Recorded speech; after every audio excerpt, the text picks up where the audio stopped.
ചീങ്കണ്ണികളെ കാണിച്ച് ആളുകളെ പേടിപ്പിക്കുന്ന ഒരു തടവറ. പേര് അലിഗേറ്റർ അൽക്കാട്രാസ്.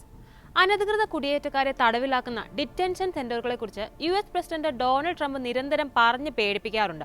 കാലിഫോർണിയൻ ദ്വീപിൽ 60 വർഷത്തിലേറെയായി പൂട്ടിക്കിടക്കുന്ന കുപ്രസിദ്ധമായ അൽക്കട്രാസ് ജയിൽ വീണ്ടും തുറക്കാനുള്ള തീരുമാനം ട്രംപ് അറിയിച്ചതും വലിയ ചർച്ചകൾക്ക് വഴിവെച്ചിരുന്നു. കുടിയേറ്റക്കാരുടെ എണ്ണം കുറയ്ക്കുമെന്ന് അമേരിക്കക്കാർക്ക് നൽകിയ ഉറപ്പിന്റെ പുറത്ത് ഡിറ്റൻഷൻ സെന്ററുകളുടെ എണ്ണം കൂട്ടാനുള്ള ട്രംപിന്റെ നടപടികളും പുരോഗമിക്കുകയാണ്. ഇതിനിടെ US-ലെ 3 ഇമിഗ്രേഷൻ തടങ്കൽ കേന്ദ്രങ്ങളുടെ ക്രൂരതകളും മനുഷ്യാവകാശ ലംഘനങ്ങളും തുറന്നുകാട്ടി ഒരു റിപ്പോർട്ട് പുറത്തു വന്നിരിക്കുന്നു. എന്താണ് ട്രംപിന്റെ തടങ്കൽ കേന്ദ്രങ്ങളിൽ നടക്കുന്നത്? വിശദമായി നോക്കാം. സ്വാഗതം.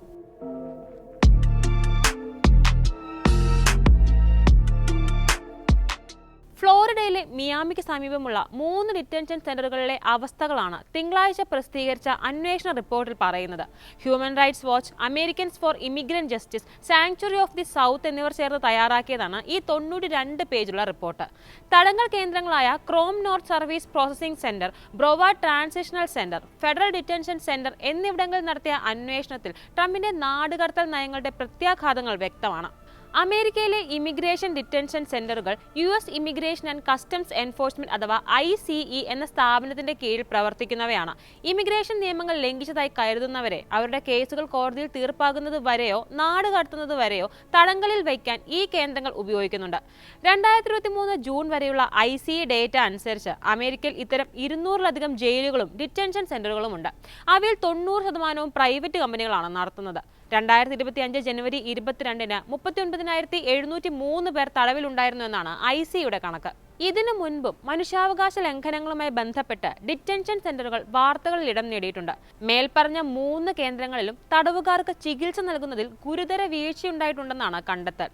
ക്രോം ഡിറ്റൻഷൻ സെന്ററിൽ തടവിലാക്കപ്പെട്ട 44-കാരനായ യുക്രൈനിയൻ പൗരൻ മാക്സിം ചെർണ്യാക്കിന്റെ ആരോഗ്യനില വഷളായപ്പോൾ ഭാര്യ ഗാർഡുകളെ വിളിച്ചെങ്കിലും അവർ പ്രതികരിക്കാൻ തയ്യാറായില്ല. സമയമേറെ വൈകിയെത്തി സ്ട്രെച്ചറിൽ കൊണ്ടുപോയ മാക്സ് പിന്നീട് ബ്രെയിൻ ഡെഡ് ആയതായാണ് ജയിൽ അധികൃതർ അറിയിച്ചത്. ഇങ്ങനെ ഒന്നിലധികം സംഭവങ്ങൾ ഇവിടെ റിപ്പോർട്ട് ചെയ്യപ്പെട്ടിട്ടുണ്ട്. തടവുകാരെ പലപ്പോഴും മൃഗങ്ങളെ പോലെയാണ് ഇവിടങ്ങളിൽ കൈകാര്യം ചെയ്യുന്നത്. ക്രോമിലെ തടവുകാർ പറയുന്നത് ഉൾക്കൊള്ളാൻ കഴിയുന്നതിന്റെ ഇരട്ടിയിലധികം ആളുകളെ തടവിലാക്കിയിട്ടുണ്ട് എന്നാണ്. മതിയായ ഭക്ഷണം കിട്ടാതെ വെറും തറയിൽ കൊടും തണുപ്പിൽ ആളുകൾക്ക് കിടക്കേണ്ടി വരുന്നു. അടിസ്ഥാന ശുചിത്വം പാലിക്കാൻ ഇവിടെ സൗകര്യങ്ങളില്ല. പുരുഷന്മാർക്ക് മാത്രമേ നിർമ്മിച്ച ക്രോമിൽ സ്ത്രീകളെയും തടവിലാക്കിയിരുന്നു. ഇവർക്ക് കുളിക്കാനുള്ള സൗകര്യം പോലും ഇവിടെയില്ല. മാത്രമല്ല പുരുഷന്മാർക്ക് കാണാൻ കഴിയുന്ന തുറസായ ടോയ്ലറ്റുകൾ ഉപയോഗിക്കാൻ സ്ത്രീകൾ നിർബന്ധിതരായതായി ഇവിടുത്തെ തടവുകാർ പറയുന്നുണ്ട്. 6 പേർക്ക് കഴിയാവുന്ന രീതിയിൽ പണിത സെല്ലിൽ 30-40 ആളുകളാണ് തിങ്ങിപ്പാർക്കുന്നത്. ശരീരം മുഴുവൻ ചങ്ങലയിട്ടും വിലങ്ങണിയിച്ചും മണിക്കൂറുകളോളം തടവുകാർക്ക് നിൽക്കേണ്ടി വരാറുമുണ്ട്. ട്രംപിന്റെ കടുത്ത കുടിയേറ്റ നയങ്ങളാണ് ഈ മനുഷ്യാവകാശ ലംഘനങ്ങൾക്ക് പിന്നിലെന്നാണ് റിപ്പോർട്ട് വ്യക്തമാക്കുന്നത്. പ്രതിവർഷം 10 ലക്ഷം പേരെ നാട് കടത്തുമെന്നായിരുന്നു ട്രംപിന്റെ തിരഞ്ഞെടുപ്പ് വാഗ്ദാനം. കുടിയേറ്റ നിയമങ്ങൾ കർശനമാക്കാൻ കോടിക്കണക്കിന് ഡോളർ അധികമായി വകയിരുത്തുന്ന ബില്ലിന് റിപ്പബ്ലിക്കൻ ഭൂരിപക്ഷമുള്ള US സെനറ്റ് അംഗീകാരം നൽകിയിട്ടുണ്ട്.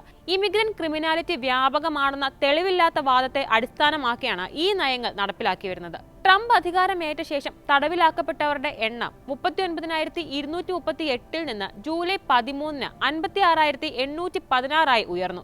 ഫ്ലോറിഡയിലെ അലിഗേറ്റർ അൽക്കാട്രാസ് പോലുള്ള പുതിയ ഡിറ്റൻഷൻ സെന്ററുകൾ സംസ്ഥാന ഫണ്ടിങ്ങിലൂടെയാണ് നിർമ്മിക്കപ്പെടുന്നത്. അൽക്കാട്രാസ് തുറക്കുന്നതിനും വിപുലീകരണ പ്രവർത്തനങ്ങൾ നടത്തുന്നതിനും ബ്യൂറോ ഓഫ് പ്രിസൺസ്, നീതിന്യായ വകുപ്പ്, FBI, ആഭ്യന്തര സുരക്ഷാ വകുപ്പ് എന്നിവയ്ക്ക് ട്രംപ് നിർദ്ദേശം നൽകി കഴിഞ്ഞു. 1847-ൽ പണികഴിപ്പിച്ച അൽക്കാട്രാസ് പസഫിക് സമുദ്രമുഖത്തെ ദ്വീപിലാണ് സ്ഥിതി ചെയ്യുന്നത്.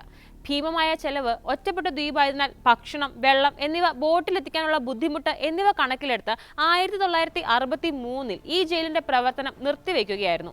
5000-ഓളം പേരെ ഇതിനുള്ളിൽ പാർപ്പിക്കാനാകുമെന്നാണ് കണക്ക്. ചുറ്റും ചീങ്കണികൾ ഉണ്ടെന്നതാണ് ഇവിടുത്തെ സുരക്ഷയായി ട്രംപ് ചൂണ്ടിക്കാട്ടുന്നത്. ജയിൽ ചാടിയാൽ നേരെ ചെന്നപ്പെടുന്നത് ചീങ്കണികളുടെ വായിലേക്കായിരിക്കും. ആളുകൾ കഴിയേണ്ട ഇടത്ത് തന്നെ അവരെ സൂക്ഷിക്കുമെന്ന ഭീഷണിയായിരുന്നു അനധികൃത കുടിയേറ്റക്കാർക്ക് നേരെ ട്രംപ് ഉയർത്തിയത്. 30,000 ക്രിമിനലുകളെ പാർപ്പിക്കുന്നതിനായി ക്യൂബയിലെ ഗ്വാണ്ടനാമോ ബേ നവീകരിക്കാനും ട്രംപ് നേരത്തെ ഉത്തരവിട്ടിരുന്നു. ആളുകളെ മനുഷ്യരായി കണക്കാക്കാത്ത ഈ നടപടികൾ അന്താരാഷ്ട്ര ആഭ്യന്തര നിയമങ്ങളുടെ ലംഘനമാണ് എന്ന് ഹ്യൂമൻ റൈറ്റ്സ് വാച്ചിലെ ബെൽക്കിസ് വില്ലെ ചൂണ്ടിക്കാട്ടുന്നുണ്ട്. വിഷയത്തിൽ കൂടുതൽ ശ്രദ്ധയും നടപടിയും അവർ ആവശ്യപ്പെട്ടിട്ടുമുണ്ട്.